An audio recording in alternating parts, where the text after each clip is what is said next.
Halo guys, assalamualaikum warahmatullahi wabarakatuh. Ketemu lagi dengan saya di channel Anak Mama 35 yang akan membahas seputaran warung sembako guys. Gimana nih penjualannya di bulan September kemarin guys. Sekarang udah di awal Oktober. Bagaimana penjualan omsetnya di bulan September kemarin. Nah, kalau untuk di warung saya yang saya alamin itu 2 minggu terakhir di bulan September sebelum akhir bulan penurunannya lumayan drastis kalau untuk di warung saya guys. Cuman bukan di warung saya aja sih. Saya suka ngobrol-ngobrol kalau lagi di agen, ternyata emang penjualannya agak lagi lesu ya guys. Cuman di daerah kalian mungkin beda. Cuman kalau untuk di tempat saya penjualan bulan September agak mengalami penurunan yang lumayan drastis, bahkan sampai hampir menyentuh batas target ya guys, hampir menyentuh batas target minimal. Cuman alhamdulillahnya masih di atas target, karena warung itu kita harus punya target harian guys, harian misalkan kita punya targetnya berapa. Nah kalau di bawah itu berarti udah sangat sepi banget. Cuman kemarin sih alhamdulillah masih sedikit di atas target harian kita guys. Kenapa bisa sepi begitu sih? Saya sih berpikirnya positif aja ya. Mungkin karena udah menyentuh mau ke tanggal-tanggal tua, jadi mungkin keuangan juga sudah mulai diirit-irit. Jadi kita berpikirnya kan positif aja. Mungkin buat evaluasi kita juga apa pelayanan kita yang kurang, atau karena pokoknya untuk evaluasi aja guys kalau misalkan ada kejadian-kejadian kayak gitu. Cuman untungnya kemarin saya ngobrol itu ternyata semua sama, dan emang hampir dipastikan emang daya beli lagi turun guys. Nggak tahu penyebabnya apa, cuman kita di sini kena imbasnya di warung sembako. Karena penjualan sepi ya otomatis omset kita berturun, dan pastinya keuntungan kita juga bakal menurun guys kalau omset kita menurun. Jadi kalau emang keuntungan mau gede, jangan taikin keuntungannya, jangan taikin margin keuntungannya, tapi taikin omsetnya. Bagaimana cara naikin omsetnya? Nah, cara naikin omsetnya itu paling kita tambah item-item yang bisa kita jual guys. Jadi otomatis semakin banyak barang yang dibeli, semakin banyak omset yang didapat, dan pastinya semakin banyak juga keuntungan yang kita dapetin ya guys.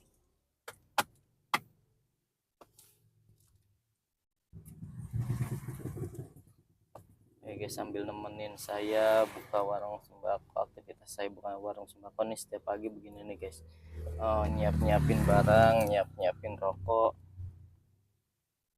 sambil lihat-lihat barang apa aja yang habis, sambil kita bersih-bersih ya guys.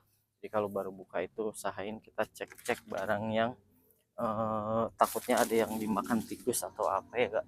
Jadi kita harus rajin-rajin bersih-bersih sama cek-cek. Nah karena posisi warung itu biasanya kan ada di pinggir jalan, jadi otomatis itu debu-debu itu gampang banget tebalnya guys. Jadi kita harus lebih rajin sama lebih apa ya, lebih sering mantau aja gitu, karena takutnya kita tidak ngelihat ada makanan-makanan yang bekas dimakan kayak tikus gitu guys, takutnya kebeli sama orang ya. Jadi setiap pagi itu kita harus cek-cekin barang-barang yang sekiranya mau dibeli orang guys, sama tambah-tambahin stok. Biasanya kan kalau habis malam itu kan barang-barang banyak yang kosong tuh, karena malam biasanya lebih ramai daripada siang. Jadi kita stok barang yang pajang itu lebih dikit, kita isi-isiin guys biar lebih menarik juga. Karena kalau isinya lebih banyak biasanya lebih menarik untuk para pembeli guys.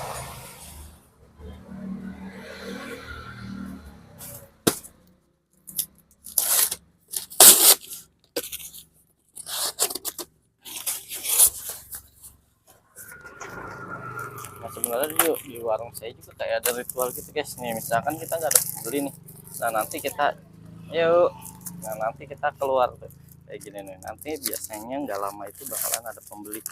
Nah, kita nggak boleh lama-lama ada di luar, biasanya sih begitu. Oh, baru saya omongin langsung ada yang beli guys.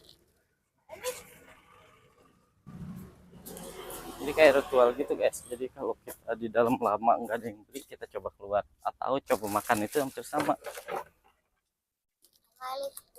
Elips apalagi 5.000. Hah? Ada. Habis apa ya? Biasanya ada di depan. Enggak, biasanya ada hitam. Biasanya ada hitam. Ini nih. Yang hitam lebih laku soalnya, makanya beli banyak. Ya. Ya. Kayak ritual, hampir kayak ritual atau apa ya, bukan ritual sih, saya menyebutnya ritual, cuman kayak seru-seruan aja gitu, ritual pemanggil pembeli. Jadi kalau kita di dalam gini nih biasanya misalkan agak lama nggak ada yang beli, kita coba keluar untuk sambil bersih-bersih atau sambil siap-siapin barang. Nah, nanti itu biasanya nggak lama akan ada yang beli, jadi kita tuh kan guys, baru mau belakang. Hah? Filter. Filter.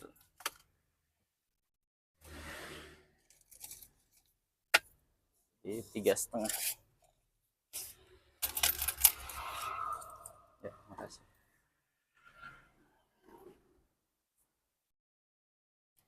Cuman jangan dijadiin ini ya guys, ini sih cuman udah seru-seruan aja, nggak beda. Kalau kita makan biasanya itu kalau di warung sembako, kalau ketika ada kegiatan kita mau makan itu biasanya pasti diganggu, bukan diganggu ya, pasti ada pembeli yang datang guys.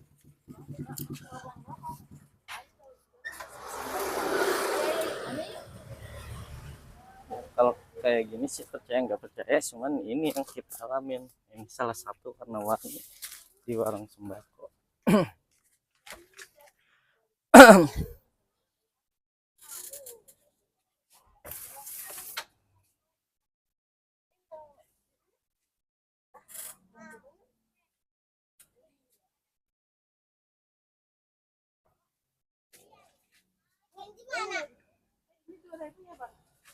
Isinya berapa? Yang 2.000 ya? Ya, 2.000.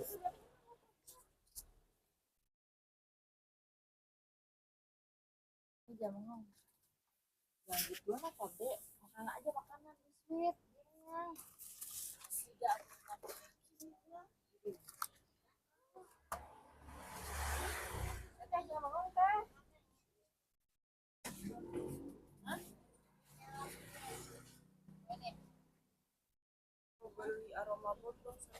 Gede. 22.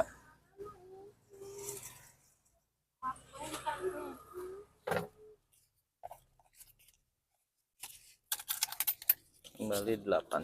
Ya, makasih.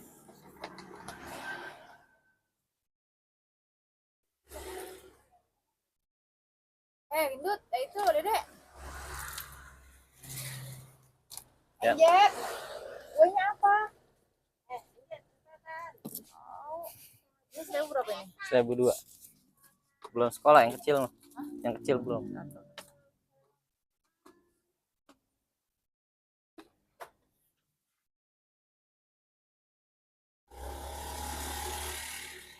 Bilang permen, kue, sain.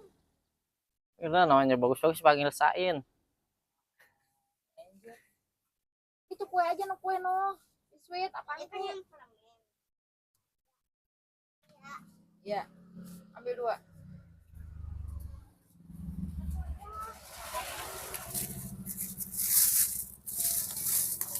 Jangan bisa aja, terima ngambek. 2, 3, Nih, Anji, masukin tas. 4, 5, 7. Ini ada.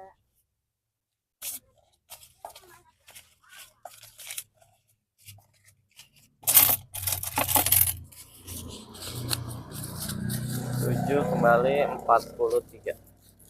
Ya, terima kasih.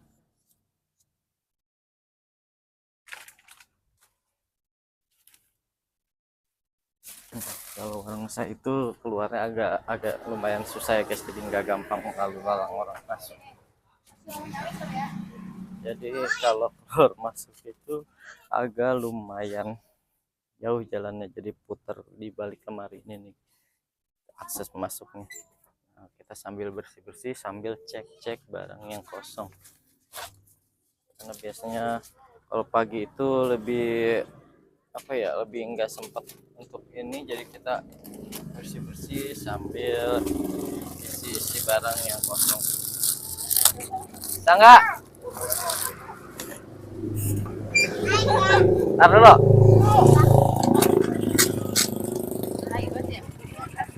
Ya, ayo.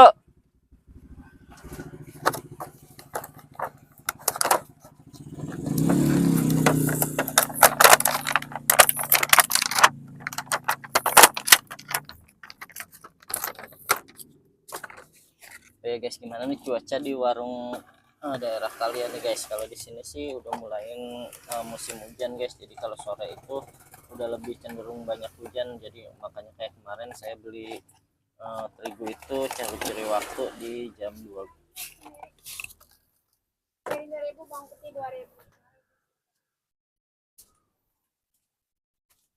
Coba nanti habis ini kita di dalam dulu ya guys, nggak usah keluar dulu. Apa? Sama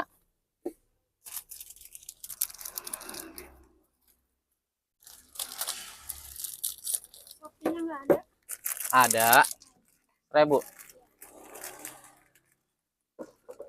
Makanya itu bukan. Apalagi masak apa ini? Di ayam. Iem di Epen. Tahu nih lagi nyari. 1, 3, 5, 6. Emang kalau perempuan kalau mau masak puyeng apa? Bini saya juga begitu. Bingung mau masak apa.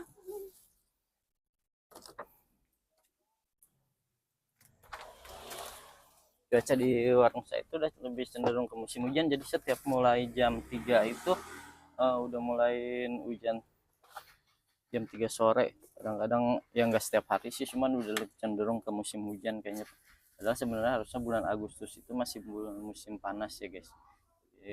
Agustus, Juli, Juni, Mei, Juni, Juli, dari April ya kalau nggak salah, April, Mei, Juni, Juli, Agustus itu sebenarnya harusnya musim hujan. Oh iya, sekarang udah bulan Oktober ya, benar musim hujan guys.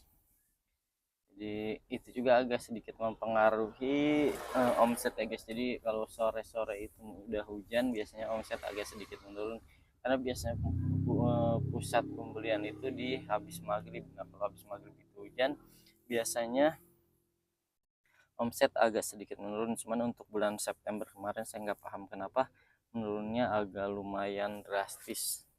Cuman kita berpikirnya positif aja, mungkin emang akhir bulan ya guys. Oke guys, harga-harga sembako di bulan September juga lebih cenderung stabil sih. Kayak gula itu masih diturun naik, masih di 820, 810, 805, entar naik lagi 820, ntar ke 825. Yuk, gitu aja terus, masih turun naik. Sama beras juga masih cenderung stabil. Terigu, apalagi terigu, sama sekali nggak bergerak, harganya masih uh, flat aja. Nah, untuk harga-harga apalagi ya, telur, kalau telur sih paling susah diprediksi ya guys, karena dia bisa tiap hari berubah harganya. Nah, untuk sekarang itu lagi lumayan, dibilang mahal enggak, dibilang murah juga enggak, lagi di 26.000 saya jual ya. Jadi kalau 26.000, setengahnya itu di 13.500, seperempatnya itu di 7.000. Nah ini kalau untuk saya untuk menjual itu lagi harganya lagi harga bagus nih guys, karena keuntungannya lagi lumayan. Kalau margin antara 1 kilo sama seperempatnya itu lumayan jauh. Cuman kalau kayak misalkan harga 1 kilonya itu 27.000, nah setengahnya itu 14.000, otomatis seperempatnya itu masih di 7.000 juga.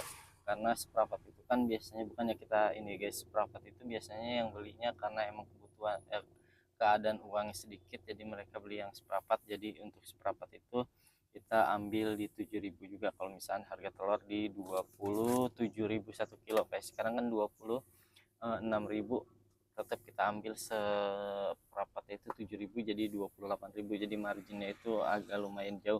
Cuman kalau kita harga jual 27, nah seperempatnya itu masih 7.000 juga, jadi di harga 28. Nah itu untuk harga penjual kayak kita, kalau menurut saya masih kurang bagus karena margin keuntungannya menipis, karena biasanya kita ambil keuntungan itu banyaknya di harga yang dari seperempatan. Kalau yang sekilo itu kita jangan ambil margin gede, karena itu jadi dasaran, biasanya dasaran untuk info, wah di sana warung murah, di sana warung serba murah pokoknya. Jadi harganya itu tergantung yang kiloan, karena nggak mungkin orang bilang harga seperempat di sana telur sekian, pasti harga telur di sana di warung itu sekian, oh ya murah, karena biasanya dasaran itu yang 1 kilo. Nah kita itu warung sembako biasanya banyak ambil keuntungannya di yang kecil-kecil, karena seperempat itu kan otomatis makan plastiknya juga lebih banyak, dan penjualannya agak agak lambat ya guys. Jadi kalau untuk 1 kilo kita butuh 4 orang untuk jual yang seperempatan, jadi memang sih keuntungannya lumayan yang di seperempatan guys. Selanjutnya harga apa lagi ya, harga ketan guys. Ketan lumayan nih mengalami penurunan yang dari 17.000 sekarang lalu turun 16.000. Nah sekarang saya jual di 15.000, jadi ketan lumayan jadi daya tarik juga nih guys. Jadi di warung sembako saya itu banyak langganan tukang kue yang request minta diadain itu. Nah ketan ini salah satu request dari pembeli saya. Nah nih guys, sekarang kan lumayan lama nih kita nggak ada yang beli, kita coba ke depan lagi ya, mudah-mudahan ada yang beli lagi, karena ini menjadi salah satu ritual pemanggil pembeli. Tapi jangan jadiin kepercayaan, ini cuman sekedar lelucon aja.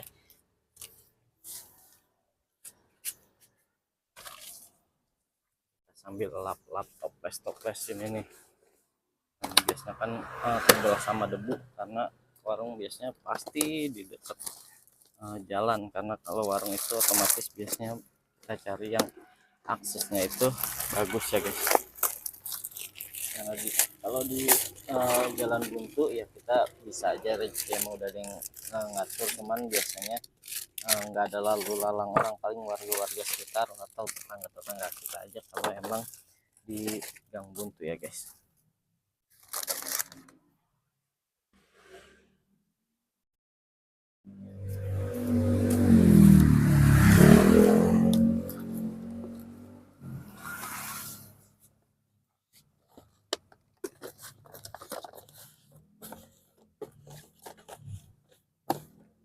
Hal-hal kayak gini tuh sebenarnya warna-warni di warung sembako. Nah ini tuh sebenarnya cuman sekedar buat lelucon, cuman kadang-kadang benar juga, kayak kita mau makan ya biasanya itu kalau kita belum makan itu belum ada yang beli. Nah pas kita baru menyuap atau mau suapan terakhir biasa kuah-kuah ini masih berlaku sih guys. Kita baru keluar sebentar di luar langsung ada yang beli. Tadi sih saya lama di depan nggak ada yang beli kan, temen ini jadiin warna-warni buat cerita lucu-lucuan kita aja.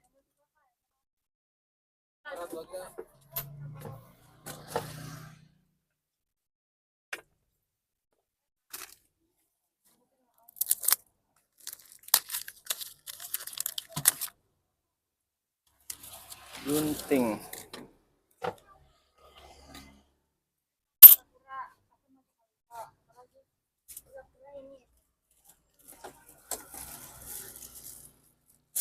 oke, videonya nanti kita lanjut lagi ya guys. Untuk hari ini kita cukup sampai di sini dulu, besok kita vlog harian kita lagi guys. Assalamualaikum warahmatullahi wabarakatuh.